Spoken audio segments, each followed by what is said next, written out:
We just started Darkhorse Expeditions and we've already got multiple trips under our belts. Actually, the very first one was South Africa. Wasn't there.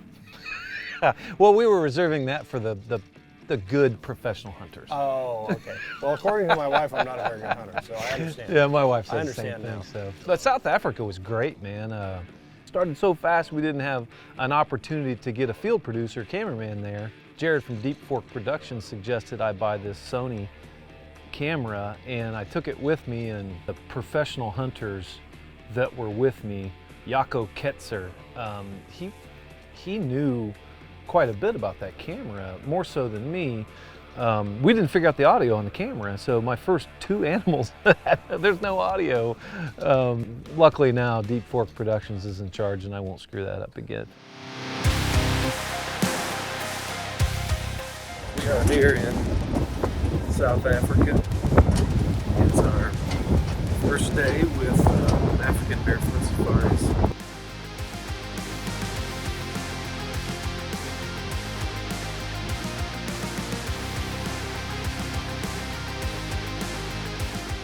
Yeah, so the first night I was there, we encountered this sable, and this thing is beautiful. It's turned out to be 46 inches. It's at the taxidermist in South Africa right now, High-Veld Taxidermy, and they're working on it. But when this thing came in, it was just majestic, and I was just awestruck by this animal. And we had several other, we had, I think, Nyala come in. I really wanted a Nyala, but the Nyala buck that I was hunting just never presented a good shot for me.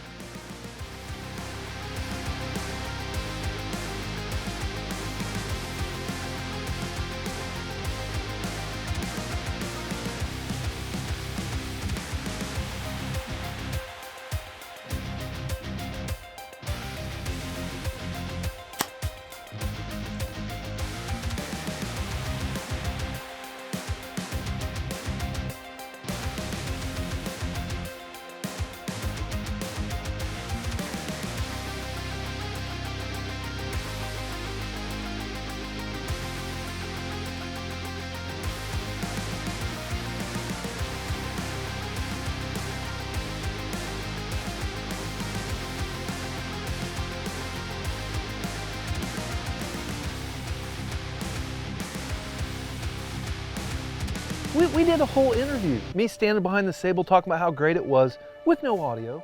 There was no audio. I'm standing behind the sable, so. You talking, nobody listening? Nobody's, that sounds familiar. Yeah, that's what's happening right familiar. now. Yeah. You know, for us, you know, Hoosier deer hunters, we're accustomed to tucking that arrow right behind that front shoulder, Yep. you know, Yep. and man, it was everything in my being wanted to do exactly that, but my professional hunter was telling me, no, you have to dot the I. So you go all the way up the leg, and just above the leg where you think there's shoulder is not. It comes forward, and right there is the heart. And so I was able to put that arrow right there on the spot, and a heart shot. Still broke the arrow. It's a big animal, I mean, and a strong animal. A dear friend of mine, longtime friend, disabled Marine Corps veteran, Jeff Cannaday. He harvested a beautiful Gims buck. Great story behind that. We'll have that in another episode, but Jeff did a great job. What about that? Thank you. Hunters from North America really are very important to keeping wildlife healthy. Oh, yes. In South Africa and promoting the local economy for all South Africans. All of us. And then we didn't even touch this base, the meat. What would we do with the meat? I mean, Tell me about, so I've heard, you know, I took a lot of people think that we're just here indiscriminately killing, and that, you know, I have tried over the fire every game meat that I culled here, you know, everything from Impala to kudu to golden wildebeest to sable and Nyala. No, we didn't have Nyala this time, but we had eland. We had eland and Gims buck. It was so good, but obviously between the 4 hunters that would here, we culled several animals. We're not going to eat that all in a week. Tell me what happens to the rest of it. So some of the meat we take and we sell it to a local butchery to cover some of the cost. And then we have 2 orphanages and an old age home we donate meat to. And we're a small company, we're not a big company. There's some companies that will donate tons of meat every week. And this feeds South Africans. Yep. South Africans. So does any of this meat go to waste? No. Not even the guts. Nothing goes to waste Not in even the Africa. guts. Not even the guts, because it goes back to the predators, right? Yeah, and I mean your skinners, they They love clean it out. the heart, the liver, all of that get used. Nothing get thrown away. That's amazing. It is. I'm pretty honored to be a part of that. Heading to the blind here shortly. Mark and I were able to go attend Mass this morning.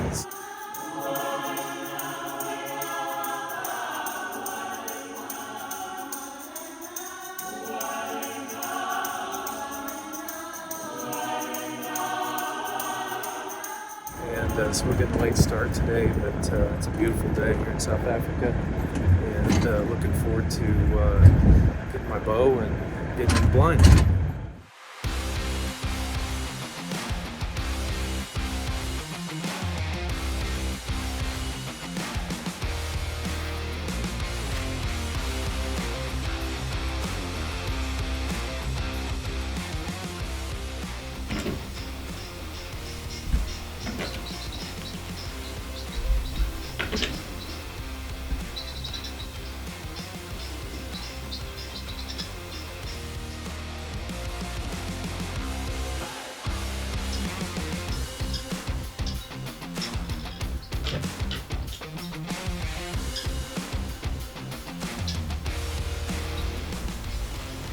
Just need him to clear.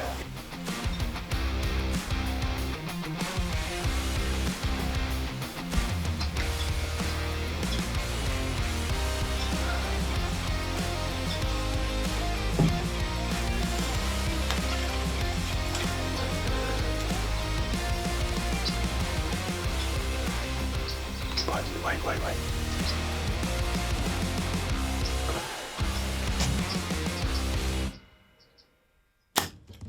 I loosed an arrow and did not put a spectacular shot on that animal, which was heartbreaking. I think anybody could have walked to that animal once we found the blood trail. It was just a massive wound, and when we got to it, it had expired. Those animals are just tough. I have a lot of respect for the wildebeest. Sometimes it's better to be lucky than good.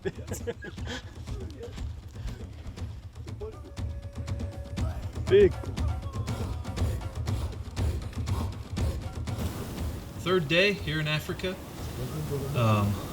We had last 2 days we had a couple difficult days. Took a sable on the first day.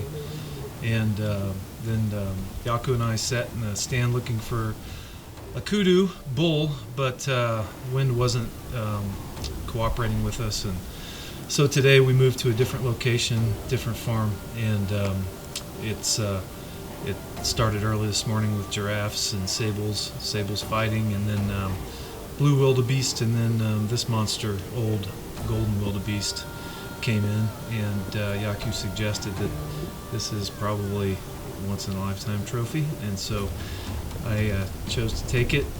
Unfortunately put a really poor shot on it. I shot on the left side of the animal pretty far forward, but luckily struck an artery, and the tracking job by Sifisu and Emmanuel was great. The animal went several hundred yards, and we didn't have to get the dogs, but I was fortunate enough to make a recovery because of a good team here. So really excited about this golden wildebeest, and looking forward to what's next.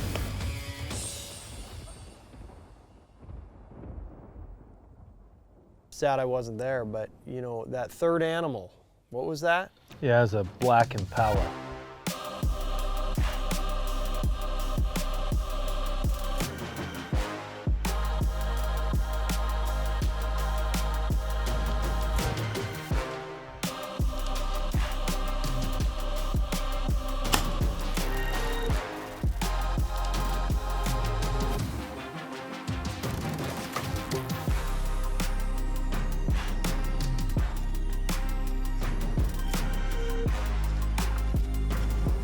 Well, it's June 7th, 2023, our 4th day in South Africa. Was fortunate enough to take this black Impala. They're a little bit more rare than the common Impala. This one, I'm told, is an older Impala. We're fortunate enough to put a shot on him, and Sifiso made a very short track to find him. So very, very blessed and honored to have yet another rare animal in the collection, and happy to be here at African Barefoot Safaris. Looking forward to more hunting here in South Africa, so stay tuned.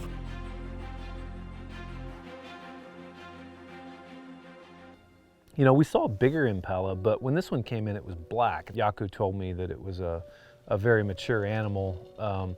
Antlers not as big Horns not as big. Horns not as big as others, you know, because he was older and on his way down, you know. But nonetheless, the pure black coat on it was just spectacular. So on those horns, do they? Because I think they just continue to grow for their whole life. They don't get shorter when they grow back like a deer would. So I'm assuming he rubbed those things so much that they got shorter. Yeah, and they don't drop their horns like right. our animals do. And and there's some footage that we did get of Jaco talking about the biology of these things and how you can field judge them. I learned a lot about the biology of them. Usually genetics plays a part of that as well, but you want them flaring out.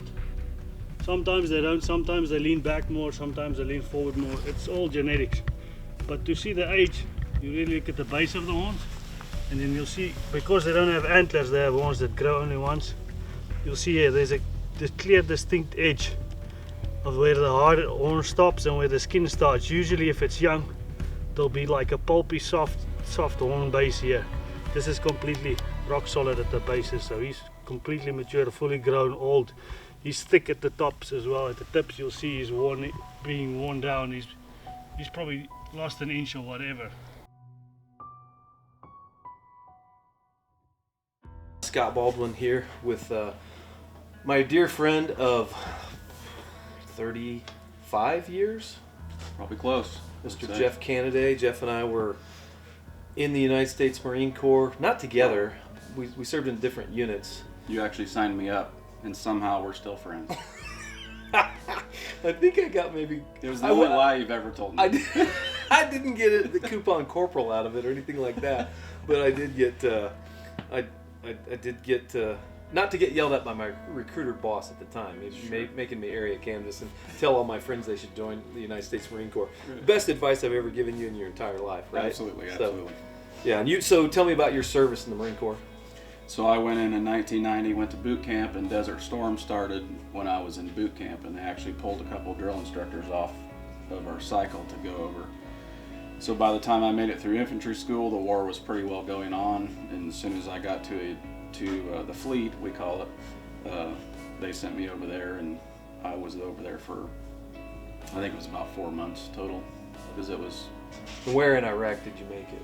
I was never in Iraq. It was in Saudi Arabia and Kuwait. Yeah. Kuwait. Yeah. This was Operation Kuwaiti Liberation. Desert Storm. Desert Storm at the time. Yeah, 1991. Yeah. You know, that's...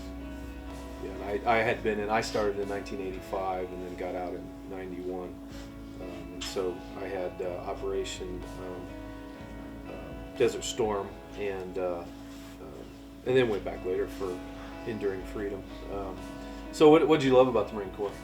I'd say the brotherhood, you know, most of all. Like we talked around the campfire last night, which the campfire here is one of the best parts, in my opinion.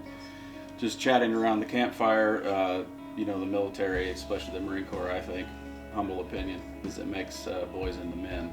And, you know, I've learned a lot. I'm a better man for sure than I would have been otherwise, I think. And I just miss the brotherhood. I think that's, you know, being around all the guys and all the antics, and it's hard to find that in the real world, as we say. Yeah. For every good thing about the Marine Corps, there's a few bad things too, you know. I think we got rode hard and put away wet for a while. All of us are beat down a little bit, and mentally and physically, and you know, God's blessed you with 4 little girls and a beautiful wife, and I know that certainly helps you from coping perspective. And you and I don't know how many white-tailed deer we've killed over the years together. We've sat in the tree together a lot, haven't we? And it's amazing with how much we laugh that we actually kill anything. But I don't know how we they do come seem in. to get it done. That's Yeah. right. That's right. Yeah. What would you? So for me, you know, part of the solace for me that helps me kind of, you know, get my mind squared away and stay closer to God is hunting and fishing and the great outdoors. And I just wanted you to talk a little bit about what does hunting mean to you, and what would you tell veterans out there who, you know, maybe aren't getting it right now? Yeah, for me, hunting is just it's an escape a little bit. I would say that you know, it's a way to reconnect with nature, to be out, and it's basically you and nature. It's not you and nature and 15,000 other things that you have to think about in normal life all the time. For me, it's just being out there, experiencing what God made for us to enjoy, and appreciating nature, seeing the things, and knowing that the Creator made those things, and it's not an accident. That's what I really appreciate about it. It's simple and complicated at the same time, I think, hunting. I mean, there's a lot of, especially right when it comes down to shooting at something and harvesting an animal, there are 15,000 things that go through your mind right then. But it's you and nature, and that's it. That's what I really like about it. Also, you know, I've been able to take all of my daughters hunting, which is one of my favorite things to do.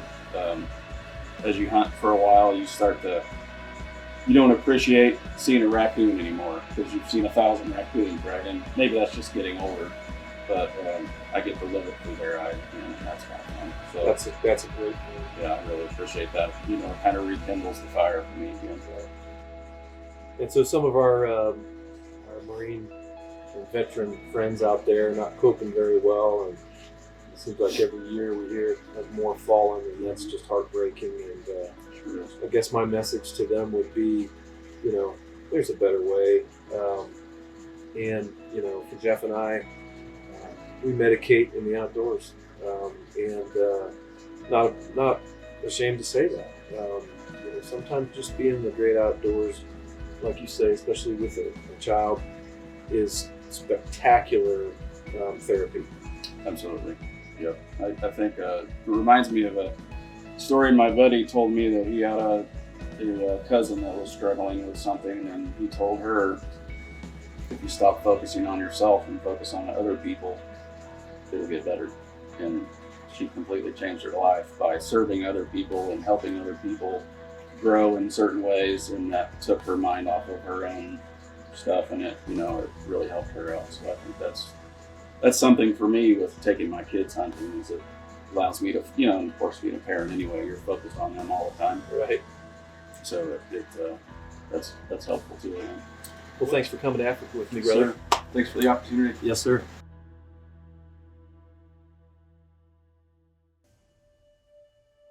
So then we have the Kudu. kudu. The kudu, yeah.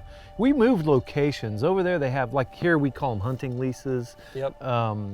They have that over there, but they call them concessions. Okay. And he had a concession in kind of this mountainous region, Rion did. And they took me there, and I'd been hunting for kudu. And really that's the one animal I wanted to get when I was in South Africa was the kudu. And I really wanted a 50-inch or with pushing their big 50-inch. spiral horns. They're just beautiful. And they're so diverse. Some of them are more of a V, some of them come straight up, some of them swoop back a little bit. Some of them, the amount of curls that they have as they go up are unique. And they'll kind of fracture a little bit sometimes and crack as they go. So every set of horns has has a very unique shape to them. But this animal, we were hunting out of a blind again. This animal they're tough.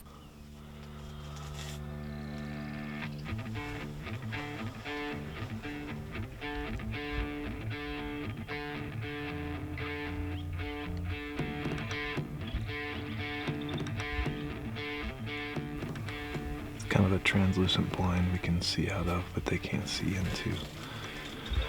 Last time we were here, we had baboons and cervid monkeys and Impala and warthogs, a variety of species here.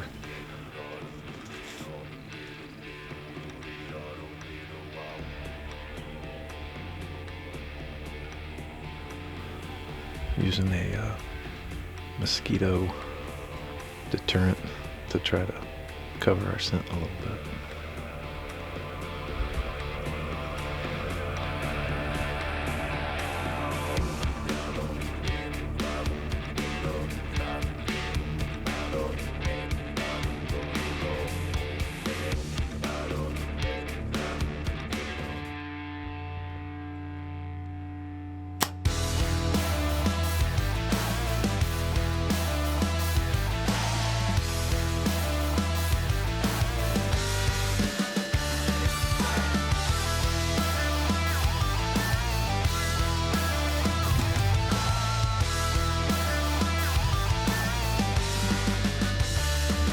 So it's June the 8th. We're on our fifth day of the hunt. We've got 2 more days to go, and fortunately was blessed today with taking this mature kudu. Approximation is maybe 8 years old, and we haven't measured it. Looks like it's probably a 50-inch kudu.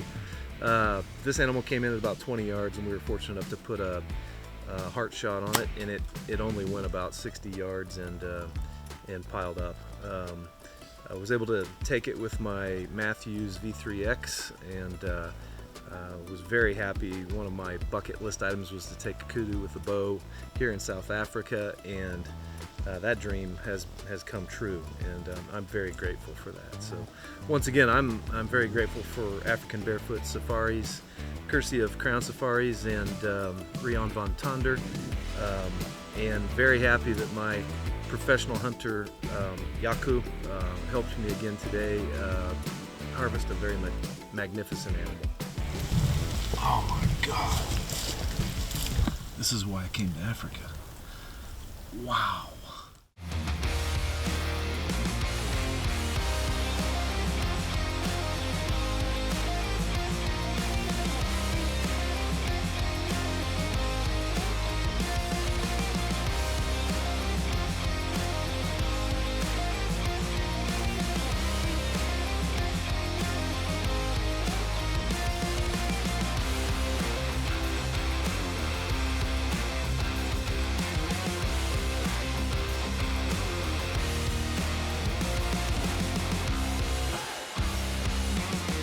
Wow, Scott, that trip to Africa seemed really awesome. Next trip that you didn't take me on was a fishing trip, wasn't it?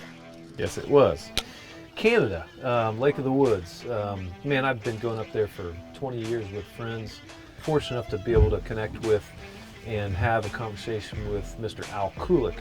He's a United States Army veteran, and like us, suffers from PTSD, and he's coping very well. You'll get a chance to hear from Al. That footage that you self-filmed is hopefully good enough. But what's good enough for TV is that first real videography that we got for Darkhorse Expeditions, and that was Canada.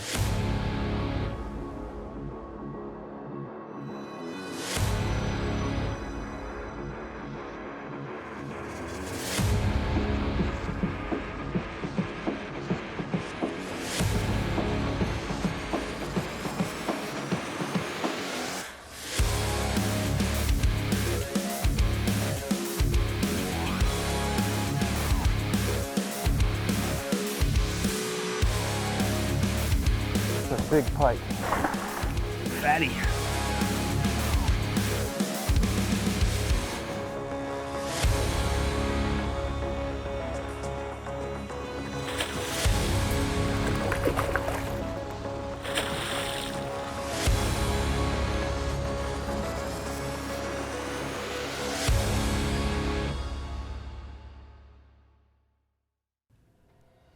Thanks for taking a minute to watch us here on Darkhorse Expeditions. We're having a lot of fun doing this. I want to take a minute to thank all of our sponsors and everybody who's donated their time to make this a reality for us. If you're a veteran and this message has resonated with you, or if you're in a dark place right now, call the phone number on the screen. Go to darkhorseexpeditions.com/get help. And did you know that since 2001, post 9/11, we've lost more than 30,000 veterans to suicide, which is nearly 4 times what we lost in combat. If you're a veteran or a person who wants to help, you've been in that dark place and you like this content and you want to help us help others, please reach out. Contact us at darkhorseexpeditions.com. Are you willing to go to combat with us and try to prevent this?